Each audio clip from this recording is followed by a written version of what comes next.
Il y a maintenant 2 semaines, je suis parti faire du vélo avec mon club en Espagne pour faire un maximum de kilomètres. Et au programme, il y avait 2 tests à faire. Donc c'était le lundi, donc 3 jours après qu'on avait posé nos valises en Espagne. Donc il fallait faire un test 3 minutes et un test 12 minutes. Et donc l'objectif aujourd'hui est d'analyser ces tests, de savoir qu'est-ce que je peux en faire et derrière de définir mes zones d'entraînement parce que c'est la première fois que je faisais ce genre de test 3 et 12 minutes. Donc on va voir comment analyser ce genre de test. C'est parti.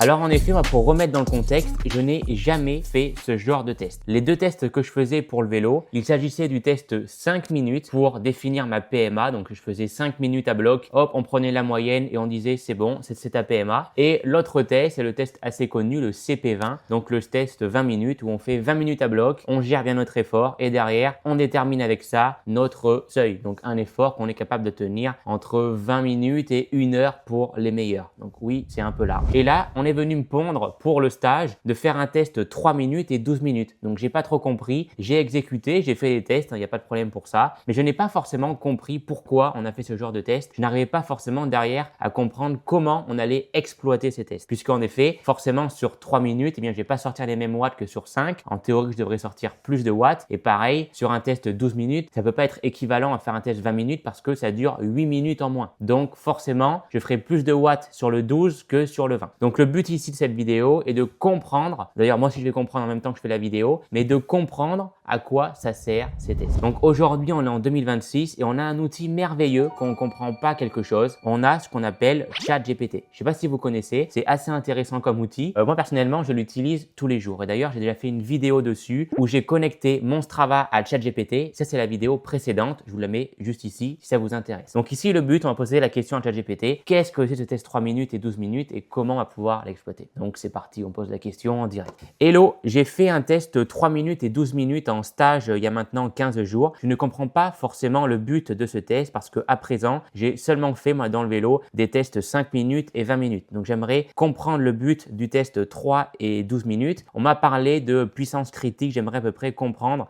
voilà, comment je peux exploiter ces tests. Donc si tu pourrais m'expliquer en détail, merci. Ma question est pas mal, je trouve. Il réfléchit. Donc l'idée générale, 3 minutes c'est faire un effort très intense, 12 minutes très soutenu. Ok, jusque-là, il n'a pas appris grand-chose. Donc déjà, petite chose intéressante qu'il me met ici, c'est que la puissance critique, ce n'est pas juste ta FTP avec un autre nom. Donc, puissance critique n'est pas égale à FTP. Donc, la FTP, c'est le seuil finalement. Donc, première chose, ce qu'il me dit, c'est que la puissance critique correspond à la puissance maximale que tu peux soutenir longtemps sans t'épuiser rapidement. Ok. Donc, on peut dire que c'est l'équivalent du seuil physiologique ou proche de la FTP. Ok, c'est pas forcément égal, mais il faut avouer que c'est sûrement très proche. Ensuite, donc en pratique, sous la CP, on peut tenir longtemps, donc 30 minutes à plusieurs heures selon l'intensité. Et au-dessus de la CP, on consomme ma réserve anaérobie, donc c'est le W' et tu finiras par exploser. Exemple concret, ma CP est 320 watts. Si je roule à 300 watts, je peux tenir très longtemps. Si je roule à 350, eh bien je suis au-dessus de la CP. Donc là, c'est critique et donc je vais pas tenir bien longtemps. Et ensuite, en effet, il y a ça là, le W', c'est donc la batterie anaérobie. Donc c'est l'énergie disponible au-dessus de ma puissance critique. Donc c'est une fois que j'ai atteint ma puissance critique, dès que je vais au-dessus, en fait, c'est savoir la quantité d'énergie que j'ai. Donc tout ça, ça va me servir à quoi la W'? Eh bien, c'est quand on fait des attaques, des sprints, des relances. Voilà, c'est tous les efforts un peu violents et pas les efforts qui sont tempo ou seuil. Du coup, ce qui est intéressant, c'est que ce W', il s'exprime en joules. Donc c'est une quantité d'énergie. Et donc si on connaît cette quantité d'énergie et que sur le compteur, elle s'affiche, eh bien, on peut savoir en temps direct lors d'un entraînement ou lors d'une compétition, eh bien, à quel niveau de cette réserve énergétique on est. Donc forcément, sur une course, eh bien, si on a une capacité, je sais pas, je vais dire une bêtise, mais de 1000 joules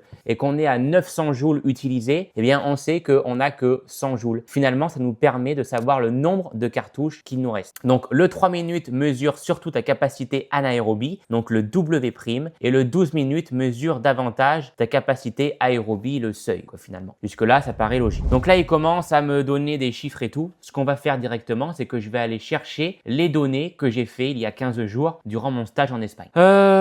Putain, je suis perdu moi. Le 16 février 2026, on avait fait 86 km, 3h26 de vélo. Pas une grosse moyenne. Il me semble que c'est là qu'on avait fait les différents tests. Donc, on peut pouvoir aller sur circuit. J'avais sûrement dû faire des circuits. Voilà. Donc là, on a le premier test, 3 minutes 22. Bon, j'ai un peu oublié, je pense, de couper le compteur au moment de l'effort. Et ensuite, on va essayer de retrouver le test 12. Voilà, c'est celui-là. Le test 11 minutes. Donc, en effet, celui-là, par contre, c'est l'inverse. J'ai pas pu finir mon test 12 minutes parce que j'ai fini par un déraillement.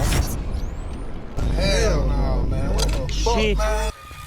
Et bon, il manque que 10 secondes dans le test. C'est pas ça qui m'a flingué ma puissance moyenne, je ne pense pas. Alors, puissance moyenne, elle est juste ici. Donc, on retient 388 pour mon test 3 minutes, sachant que je pèse 60 kg. Et puissance moyenne pour le 12 minutes, 325. Donc, on va donner ça à ChatGPT directement. Alors, pour le 3 minutes, j'ai fait 388 watts. Et pour le 12 minutes, j'ai fait 325 watts en pesant 60 kg. Donc, ensuite, il me sort directement la formule. Donc, la formule, c'est la puissance que j'ai fait au test 3 minutes fois 3 minutes, moins la puissance que j'ai fait au test 12 minutes fois le temps. Enfin bref, le calcul n'est pas si compliqué que ça. Et donc, ça me sort une CP de 304 watts. Donc, ma puissance critique, c'est 304 watts. OK. Donc, ce qui me fait 5 watts par kilo. Apparemment, il me dit que c'est une CP assez solide. OK. Là, ben voilà. Il met même un petit tableau pour savoir où je me situe. Donc là, on voit qu'un amateur entraîné, il aurait une CP de, on va dire, allez, 4 watts kilo. Un bon élite amateur entre 4,5 et 5. Un niveau national entre 5 et 5,5. Bon, je ne sais pas s'il veut un peu trop me caresser dans le sens du poil ou pas. Si on lit ce qu'il m'a dit, voilà, j'aurai un niveau, on va dire,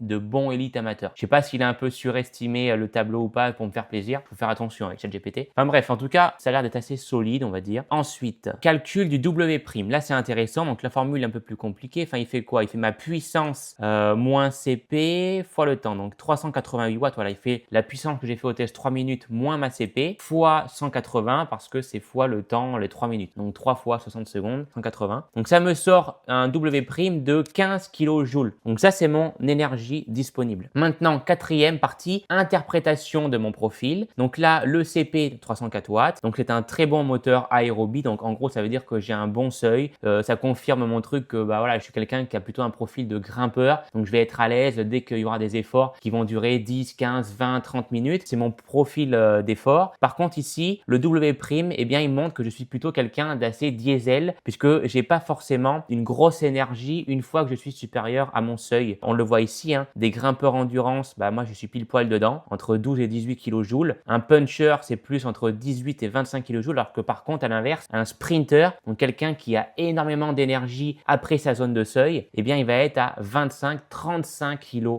C'est énorme. Donc voilà, là, c'est marqué là. J'ai même pas lu. Moi, j'ai un profil diesel. Je suis un diesel. Donc, je suis un grimpeur finalement. Voilà. Donc, il me met que ceci colle parfaitement avec mon passé vélo et mon orientation triathlon. En effet, si je veux dans les prochaines années faire des Ironman, bah, j'ai le profil complètement pour parce que j'ai un profil diesel. Sur un Ironman, on ne demande pas de faire des sprints, des accélérations. On demande juste d'avoir un très bon seuil et d'être capable de tenir le maximum de watts le plus longtemps possible. Donc là, je suis allé voir sur un autre site pour vérifier ce que vient de me faire ChatGPT, pour vérifier voilà, son calcul qu'il ne me fasse pas de bêtises. Donc moi, j'étais bien sur un modèle de performance. Donc on fait deux tests différents. Donc 388 ici. Donc ça, c'était mon test 3 minutes et 325 ici, c'était mon test 12 minutes. Donc option calcul, j'ai bien une CP de 304 watts, donc il ne s'est pas trompé. Et j'ai ici un W' de 15 120 joules. Vous voyez, ils le mettent ici sur le site. Hein. Dans l'entraînement et la gestion de course, la CP sert d'intensité étalon et le suivi de la W' permet d'anticiper le point de rupture. On peut ainsi moduler l'effort pour éviter de vider trop vite son réservoir. Le W', c'est vraiment le réservoir de haute intensité comme il l'appelle ici. Donc optimiser le pacing et mieux négocier les phases critiques d'une compétition. C'est franchement intéressant. Et ce qui est également dit, c'est que lorsqu'on est en dessous de la CP, eh bien la W' se recharge. Donc ça, c'est intéressant. Maintenant, ce qui est intéressant de comparer, c'est les données de Dylan. Donc Dylan qui est un coureur du club. Il m'a filé ces données qu'il avait fait du coup durant ces fameux deux tests. Donc on va les copier ici. Hop, et on va lui mettre un petit message à GPT pour lui dire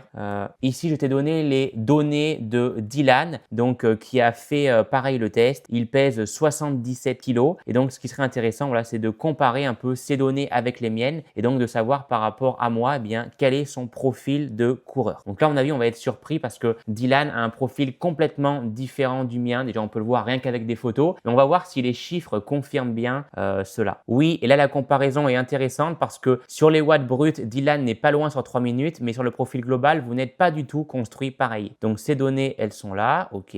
Tac. Donc, lui, en effet, il a une CP qui est du coup de 275 watts. Donc, ça fait du 3,57 watts kilo. Donc, il m'a dit qu'il avait un peu loupé le test 12 minutes. Donc, c'est peut-être pour ça qu'il est un peu faible de ce côté-là. Mais par contre, là, on voit que le profil est complètement différent de Dylan parce qu'il a une W' de 20 kJ. Donc, 20 kJ, eh bien, ça confirme que Dylan a un profil beaucoup plus anaérobie, plus punchy et moins endurant. Donc, chez Dylan, il y a un point très clair. Il est quasiment à ton niveau sur 3 minutes, mais il est nettement derrière sur 12 minutes. Donc, c'est pour ça que lorsqu'il fait des sprints, je suis incapable de le suivre. Par contre, si je me mets au seuil dans une bosse, il est incapable de me suivre. Voilà, ça paraît cohérent. Donc, c'est vraiment intéressant de pouvoir comparer ça. Et du coup, ça change un petit peu de l'analyse qu'on peut avoir d'un test 5 minutes et 20 minutes où on ne pouvait pas tirer autant d'informations. Là, on peut directement en déduire notre puissance critique. Derrière, savoir notre W', donc notre réserve d'énergie qu'on va avoir. D'ailleurs, données peut-être à intégrer sur le compteur. Ça peut être super intéressant en course. D'ailleurs, si ça vous dit, je vous ferai une vidéo dessus. Je vais essayer d'intégrer cette valeur W' directement sur mon compteur Garmin pour essayer de mieux gérer mes courses. Et derrière, ça permet également forcément de déduire quel type de profil de coureur on est. Donc, si on est plus grimpeur, puncher ou même sprinter. Maintenant, j'ai posé une dernière question à ChatGPT. Est-ce que par rapport à mes informations que je t'ai données sur mon test 3 minutes, mon test 12 minutes et donc derrière, tu as pu calculer ma puissance critique, mon W', est-ce que tu peux calculer mes différentes zones donc en partant sur une grille de zone 1 à zone 7. Je ne me rappelle plus comment elle s'appelle déjà cette référence quand on est de zone 1 à zone 7. Je crois qu'elle a un nom. Il va peut-être me la dire ici. Donc, c'est parti. Mes zones de puissance. Donc, zone 1, récupération. Donc, lui, il dit que c'est inférieur à 50% de la CP. Donc, c'est moins de 167 watts. En effet, c'est pas grand-chose. Ensuite, zone 2, endurance fondamentale. Moi, c'est entre 170 et 228 watts. Ça paraît cohérent. C'est ce que je fais lorsque je suis en endurance. Et j'essaye de rester aux alentours des 200 watts. Donc, c'est plutôt cohérent. Ensuite, le tempo. Donc là, c'est entre 76 à 90% de CP. Donc, entre 231 à 274 watts. Zone 4, c'est le seuil. Donc, entre 91 à 105% de la CP. Donc, 277 à 319 watts. Et en zone 5, la zone VO2 max. Donc, entre 106% à 120% de CP. Donc, ce qui fait en watts 322 à 365 watts. Zone anaérobie. Donc, entre 121 à 150% de CP. Qui donne 368 à 456 watts. Là, quand même, c'est assez large quand même la plage. Ici, il me dit qu'on tape franchement dans le W'. Donc, c'est des efforts très durs. 30 secondes à 2 minutes. Donc, en course, ça va être des relances, des attaques, des bosses explosives. Donc, moi, clairement, si je veux faire au mois de mai, juin, juillet, des courses type critérium qui sont très punchy, il va falloir que je m'entraîne vraiment dans cette zone pour pouvoir ne pas exploser en course. Parce que même si mon but à terme, c'est de faire des Ironman, j'ai pas envie de finir diesel à 23 ans. Et ensuite, la zone 7, donc la zone neuromusculaire, bon, c'est les sprints, quoi. Donc, c'est supérieur à 150% de CP. On regarde même plus les watts à ce niveau-là. Donc, c'est supérieur à 456 watts jusqu'à l'infini. Donc, mes différentes zones, eh bien, il me les a mis juste ici. C'est propre, c'est clair, c'est nickel. Donc, ça, je peux faire un petit copier-coller. Je peux les envoyer à mon entraîneur et au moins, c'est nickel. Allez, on lui pose une dernière question. Du coup, mon but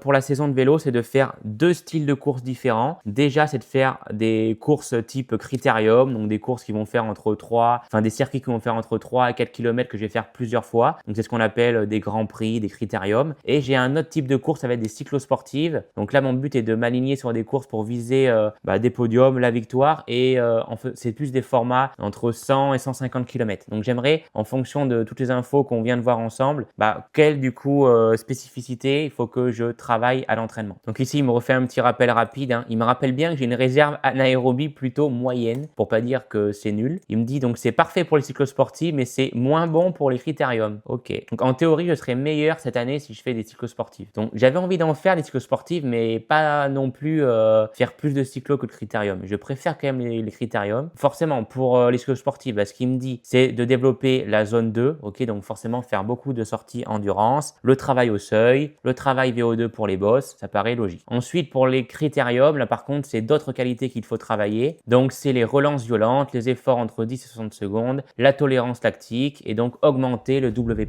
Donc, les qualités à développer, donc c'est augmenter le W'. Donc, pour ça, il faut que je travaille des efforts. Donc, par exemple, faire des séances type 10 fois 30 secondes à 500 watts. Ok, donc finalement, c'est faire du lactique. Donc, je sais qu'en lactique, je suis vraiment pas terrible. J'ai déjà fait des séances lactiques dans le passé et j'étais vraiment pas fort. Ensuite, faire des relances répétées, donc du sprint, du tempo, etc.